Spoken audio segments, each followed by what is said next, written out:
bukod pala po dun sa mga sangkot sa maanumalyang flood control mga kababayan na hinahabol yung mga ari-arian, yung mga air asset, ay may mga dapat din pala pong habulin. Katulad po ng mga water asset nila, yung mga sasakyang pandagat, nito pong mga sangkot sa maanumalyang flood control. So ngayon, pakinggan po natin itong nadiskubre ng ICI mga kababayan sa pangunguna po nito pong si Attorney Aboy Paraiso. So ngayon, ito, i-play po natin. Hindi lamang air assets, kundi pati water assets na konektado umano sa mga sangkot sa flood control scandal ang nadiskubre ng ICI. Kabilang dyan, ang ilang yate at mga bangka na milyones daw ang halaga. Kaugnay niya makakausap natin si ICI Technical Working Group for Asset Recovery Chairman Renato Aboy. Sabi ni Pastor Geoffrey, boss, in fairness, makinis si Alpot, kaya pala baliw na baliw si Dutay sa kanya. Kaya sila nag-aaway-away eh. Paraiso. Magandang gabi po sa inyo, Yusek. Magandang gabi rin ho, Ma'am Purina. Salamat po sa pag-imbita sa akin sa inyong programa. Para lang po klaro, ano po yung inyong designation? Ano po yung iniatang sa inyong trabaho o responsibilidad? So the technical working group, sa akin ho mismo ako yung chairman po ng technical working group comprised of around 28 agencies of government po. Ang trabaho ho namin is for assets recovery and preservation and case build-up po. Ayun, okay, assets recovery and what do you call that? Preservation. Ayun, okay. So, ang layon po nito ay makuha po lahat po ng mga maaaring makuha ng gobyerno mula doon sa nakikita po ninyong nakamkam sa illegal na paraan ng mga properties. Tama po ba? Tama po. At hindi lang ho yung makuha natin siya. Yung layunin din ho ng technical working group, kung halimbawa kasi medyo matagal yung proseso ng mga korte natin, yung individual mandates natin. For example, pwedeng mag-forfeit na si BOC, si Bureau of Customs, pwede ho mag-distraint and levy ho si BIR, si Marina naman po, tsaka si AMLAC, at tsaka si CAAP, pwede ho i-freeze itong mga air assets na to, yung mga water assets na to.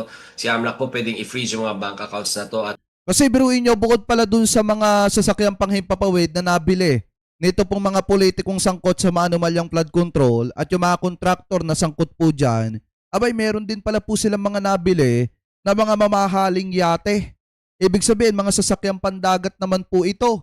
At hindi lang po yan ang hinahabol ng ating pamahalaan. Kung hindi, target din ng ICI sa pangunguna po nito pong si Attorney Aboy na ma-recover mga kababayan itong mga sasakyang pandagat na ito ng mga sangkot sa maanumalyang flood control at maibalik sa gobyerno mga kababayan. At habulin din if possible in coordination with the BSP yung ibang mga tagong yaman ng mga individuals concerned, pati mga corporations concerned dito sa ICI sa flood control scandal na po na ito. Okay, so lupa, transportasyon, Yes, at iba pang property, pera, kasama po ang tama. pera, properties like homes, etc. So, Including Mga real yung estate. vaults po, mga paintings, mga tinitingnan na rin ho natin yan, yung mga jewelries, yun po. okay, so ongoing po yung Grabe, no? inyong asset recovery. Hindi pa po Opo, tapos. hanggang sa ngayon. Opo. At nung kasundo rin naman ho kami na Sa totoo lang mga kababayan, pag ito po talagang si Attorney Aboy ang tawag dito, ang trumabaho, alam naman po natin talaga mga kababayan na may mananagot talaga. May mapapapanagot talaga at may mahahabol talaga na mga nakaw na yaman. Kita nyo naman, si Henry Alcantara, di ba, nagbabalik na. At the same time, yung iba mga sangkot, kita nyo naman, na-freeze agad yung mga asset po nila.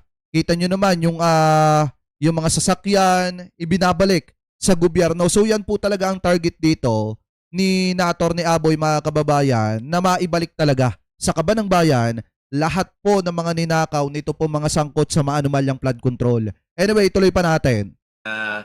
in the eventuality po na halimbawa ho mag-wind up ang ICI or one of the agencies na kasama ho do sa TWG would not be able to perform their function, nagdi-discuss kami ng transitory provisions that would allow the TWG to continue its work kasi naman yung trabaho namin hindi lang naman for ICI na ang makikinabang, pwede rin makinabang ang Ombudsman at ang Sandigang Bayan po. So you continue to work at ito in coordination with the Ombudsman kasi tuloy-tuloy po yung pag-iimbestiga, ano po? Tama po. Kasi mahalaga po yung assets preservation kung sakasakali magkaroon ho ng kaso at magkaroon ng judgment, merong something to look upon yung judgment na yun, merong pong ma-execute upon yung judgment na yun doon sa mga properties na Lahat yun. po ng inyong mga na kuha na assets, nasaan po lahat yan? Nasa isang malaking bodega po ba yan? So, kalat-kalat naman po, Ma'am Corina. For example, yung mga yung mga frozen bank accounts, hindi naman gumagalaw ho yan. Tsaka yung mga real properties, kung asan lang ho sila, nandun sila. Pero yung mga movables po, katulad po ng mga sasakyan, yung mga aeroplano, tsaka mga barko, sa iba-ibang lugar ho natin matatagpuan. Yung iba ho, naka-impound na, yung iba ho, na subject na for sale. Yung iba naman po na frozen, yun, na kung saan po sila ngayon, nandun pa rin po sila. Okay, ano po yung water assets? So, itong mga water assets na po ito yung mga yate, mga bangka, mga commercial boats and vessels po. Yan po. Akala ko Grabe, tubig no? talaga. Yung pala mga water transportation assets. Okay, Opo. so sa kabuuan po, ilang assets ang frozen o nabawi na ng ICI? I mean, I guess So- in terms of total value? So in terms of total value, hindi pa ho na-value ni AMLAC, and nangyari po, nag-identify na po, nakahanap na po si Marina ng 26 total water vehicles po, may mga total water assets po natin na subject na po for freezing ni AMLC. Grabe, no? Kasi Bilis. ang ginawa ho namin, nag-re-evaluate kami, tiningnan namin ano pa yung mga possible assets na pwede nating habulin. So ni-redistribute namin lahat ng personalities at saka corporations doon sa individual members, tapos hinanap po nila. So si Marina ho nakahanap ng 26 total assets po na i-freeze po ng AMLC po. Okay, tayo nyo mga kababayan kung gaano kabilis ang etong sina Attorney Aboy pagdating po sa pagpapanagot at pagkuha ng mga tagong ari-arian ito pong mga sangkot na ito sa maanumalyang flood control. Kasi sa totoo lang mga kababayan, sabi ko nga po sa inyo, napaka-dedicated sa kanyang trabaho nito pong si Attorney Aboy at talagang pagka tinrabaho po talaga niya, automatic mga kababayan kung ano yung mandato ng ating mahal na Pangulo, yun po talaga ang mas nasusunod. Ano po, unlike dun sa iba na kung mapapansin ninyo, pa-interview online, pero iba naman yung ginagawa sa personal. Pero anyway, tuloy pa natin. Ahan natin na lahat po ng mga personalidad na ito ay nagkakandara pa ngayon ng pagtatago ng Tama, kanilang totoo. maaaring itago ng mga assets para hindi po ninyo madiskubre. Halimbawa, jewelry. Tama po. Kami naman ho, Ma'am Corina, nag-explore din kami ng iba't ibang paraan na kahit itago nila, madidiscover natin. In Diba? fact, we're really exploring technology at saka employing yung mga ibang mga managed services po ng ibang mga kumpanya para humahanap ng mga assets na to. Kasi tama ho kayo, yung iba ho talagang sa volume ng tao at saka volume ng transactions, medyo daunting yung task ko. Kaya kailangan namin mag-employ ng technology para humahanap ng mga assets na to. So the ICI is recommendatory, hindi po ba? Kailangan litisin Tama. pa ng ombudsman. So they remain frozen and preserved until they are proven guilty or otherwise. Actually, ma'am, yan nga yung maganda, yung peculiar sa TWG. Yung ibang mga miyembro namin has particular mandates. For example po, ang BOC. Hindi na namin kailangan hintayin yung yung order ng korte. Pwede po sila forfeit Tama, kasi pag hinintay pa nila mga kababayan, ito isipin nyo pag hinintay pa nila yung order ng korte, aabutin po sila ng siyam-siyam. Alam naman po natin mga kababayan, na ang proseso ng ating mga hukuman hindi naman po ganun kabilis.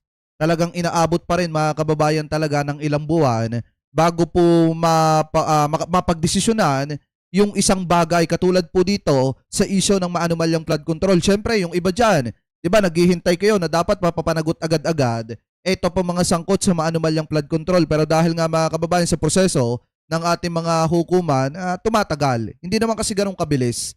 Sa totoo lang mga kababayan. Kaya nga tama lang itong ginagawa ni na Attorney Aboy na talagang tinatrabaho na nila agad-agad at hindi na po nila hinihintay pa yung desisyon ng hukuman ng korte mga kababayan. Anyway, tuloy pa natin. forfeiture proceedings. Kung hindi ho, titingnan nila yung mga individuals, kung mga korporasyon na to, paano pumasok yung mga vehicles na to. Kung hindi nabayaran yung mga tamang buwis nito, nabayaran yung mga tamang duties nito, pwede na nilang i-forfeit, tapos pwede nilang i-subject to seal na ginawa ng BOC. Same thing with the water assets and the air assets. Ganon din ho. Tapos naman ho, itong mga bank accounts na to, naka-frozen. Tapos yung iba naman na sinoli na pera, trinansmit na natin sa treasury. Ganun po. Talagang meaning, what if they're found not, what if there isn't any more enough or sufficient evidence to prove guilt at nabenta na ninyo yung assets nila? So, ganito ho yan. Yung particular mandates, for example, balik ko ako sa example sa BOC, hindi naman ho guilt on yung do sa criminal liability nila yung Ma'am Corina eh. Nangyari yon kaya finorfeit yung sale kasi nag-violate din sila ng law kasi mali yung binayaran nilang taxes, mali yung pag-i-import okay. nila. So kaya na-recover natin. Same thing with the BIR, Tama. mali yung binayaran mong taxes, hindi ka nagbayad ng taxes. We can issue district and levy against your properties po. Ayun. Okay, so tuloy-tuloy pa rin po yung inyong, kahit na naisumiti na ng ICI ang full report sa Pangulo, ay hindi pa rin tapos ang trabaho.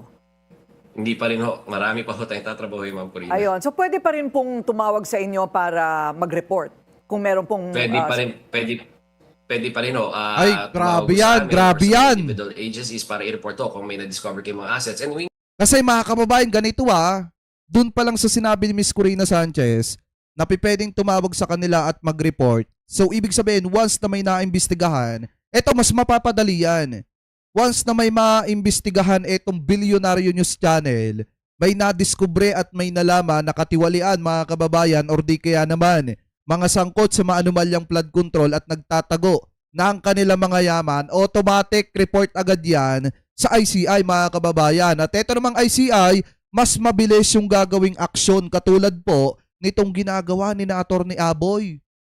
So maganda yan, mas mapapadali etong pagtugay sa mga sangkot na ito sa maanumalyang flood control. Anyway, tuloy pa natin encourage talaga yung mga kababayan natin na tulungan kami hanapin yung mga assets ng mga individual na to at yung mga korporasyon. Maganda po siguro masabi natin sa publiko kung ano po yung estimate na maibabalik sa Kabangbayan. Ano po, well, whenever you're ready, dahil yan po, simple lang po ang tao eh. Magkano yung naibalik sa amin? Parang ganon, ano? Okay, so, yes, sir.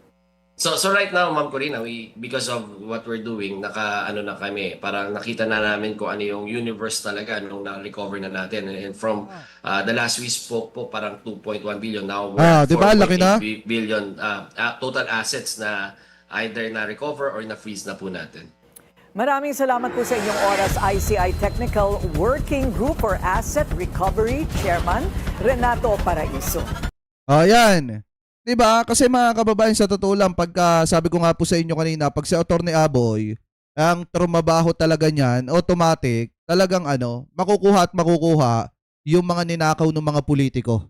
Ano po, maibabalik at maibabalik po sa kaban ng bayan. Kaya nga tama lang po na makipagtulungan mga kababayan. Siyempre, kayo sa ating gobyerno at yung mga media sa ating gobyerno, lalo na dito sa ICI, para mapapanagot po lahat ng sangkot dito sa maanumalyang flood control at the same time mabawi, makuha yung mga nakulimbat po nila sa kaban ng bayan. So anyway, kayo mga kababayan, ano po ang comment at opinion po ninyo at masasabi ninyo hingil po dito sa ginagawang pagtatrabaho ng ICI para lamang po makumpiska, makuha, mabawi yung mga air asset, real estate at yung mga pera nito pong mga sangkot sa maanumalyang flood control, especially yung mga ari-arian, yung mga alahas at yung mga water asset, mga kababayan, katulad ng mga yate. So anyway, comment below na lamang po kung ano po masasabi nyo hingil po dyan. At ngayon, punta naman po tayo dito naman po sa last topic po natin na kung saan ito pong Bilyonaryo News Channel ay may nadiskubre mga kababayan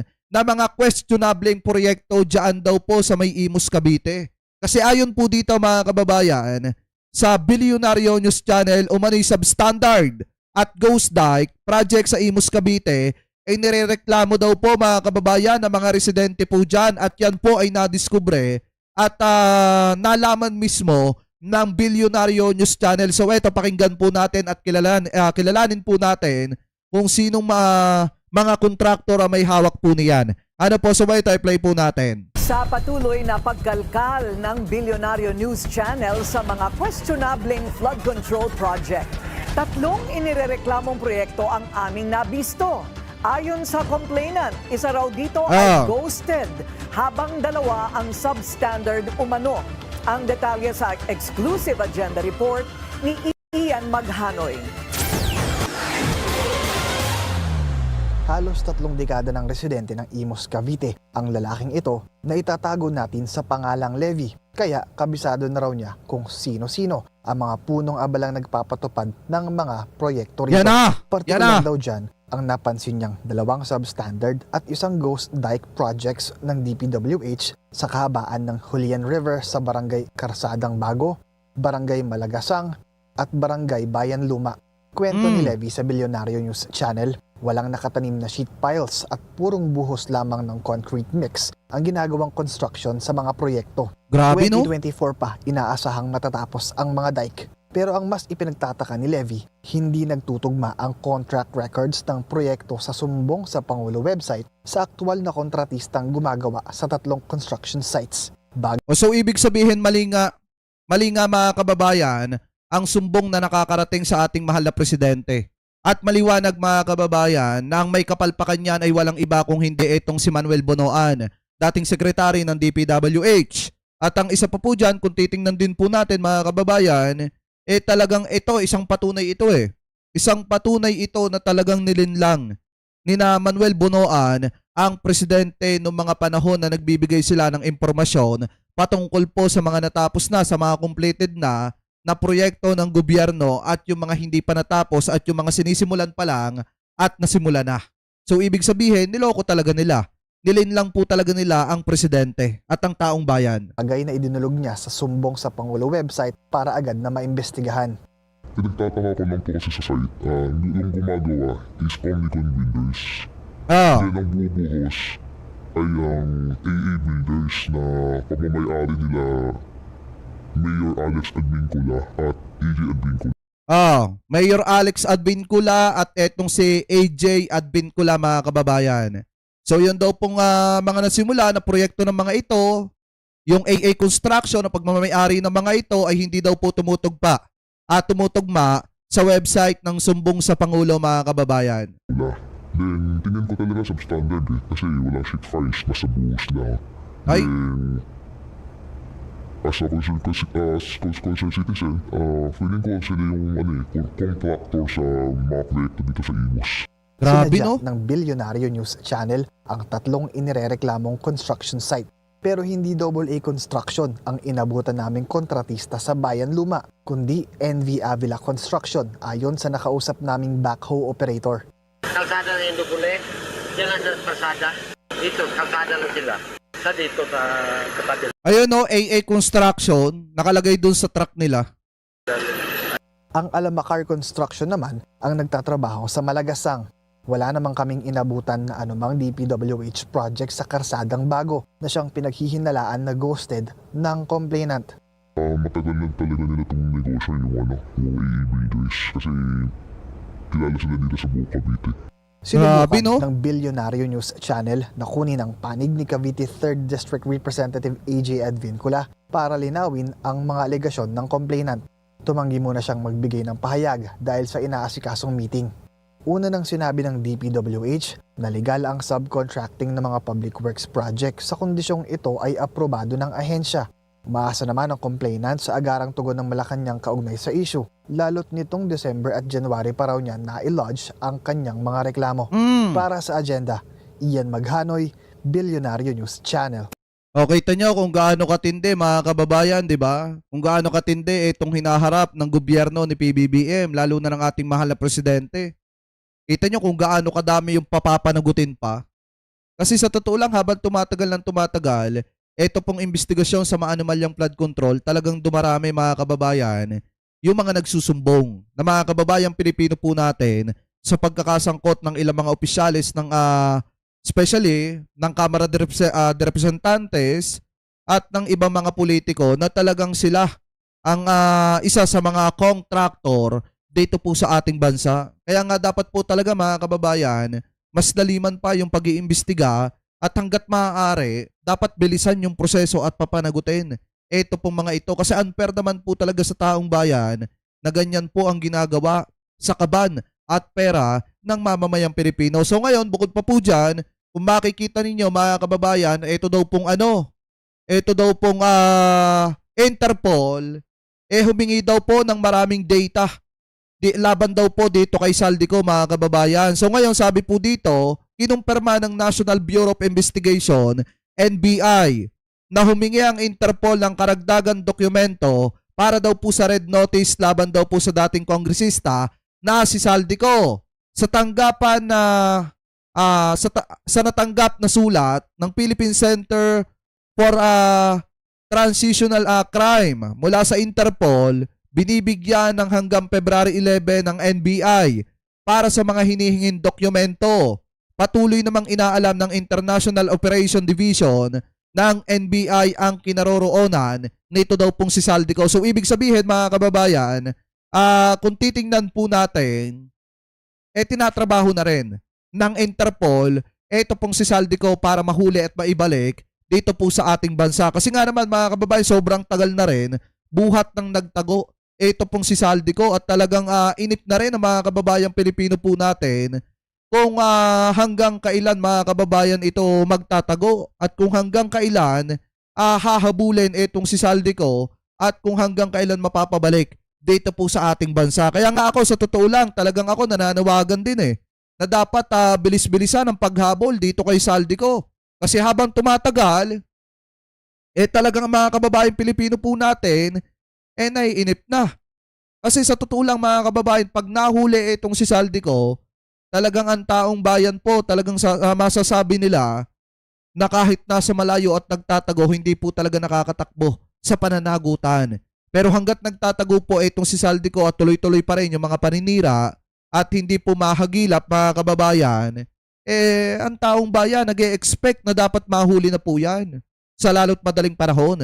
Kahit di naman ako mga kababayan, nag-e-expect din ako na sana mahuli na po sa lalo't madaling panahon. Ito pong si Saldico. Kasi nga habang tumatagal, naiinip ang mga kababayan Pilipino po natin dahil nga gusto po nila na mapapanagot na.